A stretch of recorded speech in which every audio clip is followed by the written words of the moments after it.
Dr. Ama is Executive Director, Live Abundantly. She joins us now for more on this development. Dr. Ama, you led a group of human trafficking victims to share their stories of reintegration and rehabilitation earlier today during the Thinking Reimagine podcast.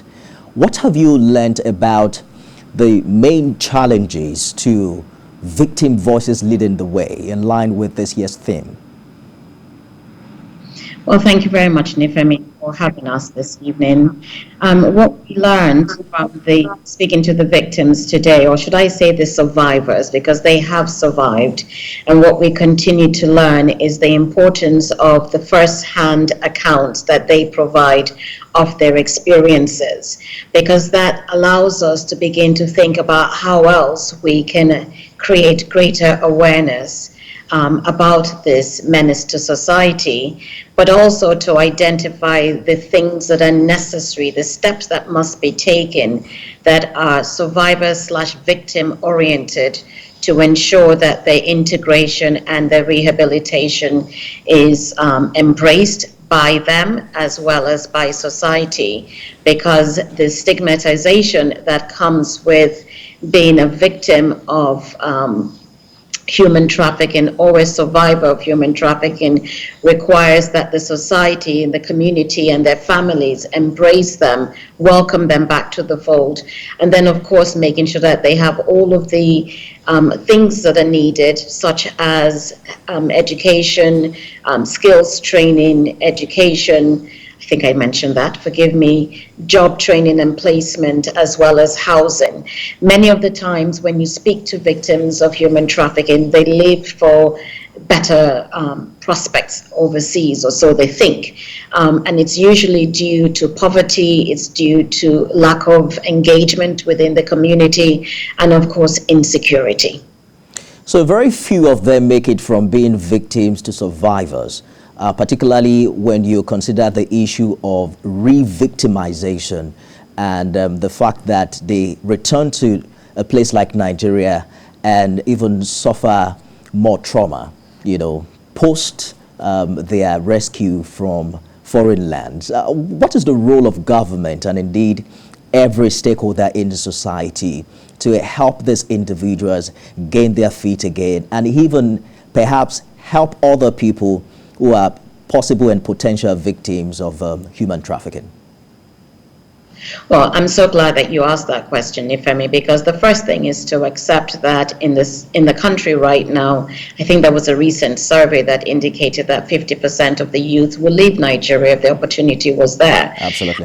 So educating people to understand that we do care about them being part of the community. We want them to be a part of the community, making sure that they understand that there are opportunities and creating opportunities, but also social systems that make life better over here. So I'm talking about social systems, education, health, water, all of those basic necessities that people need to feel that they belong in the society.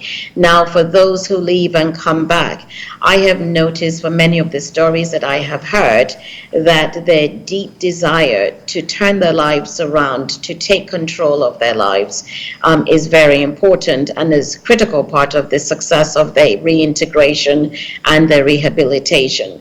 But the government, civil society, businesses, because human trafficking does permeate into businesses as well, they need to also put aside funding. Funding is critical. Funding for education, funding for reintegration, funding for the therapy that is needed for those who have been traumatized by this experience. And most importantly, that we continue to provide opportunities for young people. We have a generation of children who are graduating for university that do not have jobs and are completely disenfranchised. And we need to engage them and include them in the process because they are the future. So 50% of Nigerian youth desire to leave the country for obvious reasons, insecurity, underemployment, and the list is endless. But what's your candid advice to that Nigerian youth who wants to jackpot, that's what they say in the local parlance? Just for a few seconds, what would you say to them? it always appears that the grass is greener on the other side. But if you do not have skills, if you do not have the education, you're actually stepping into a wilderness that is beyond your imagination.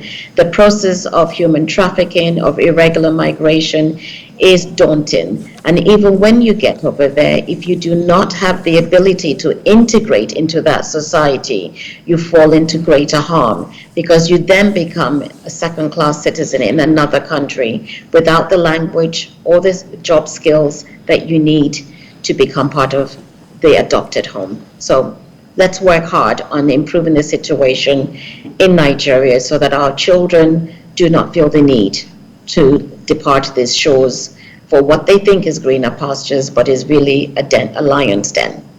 Executive Director Dr. Amma, thank you for talking to us tonight. Thank you for having us.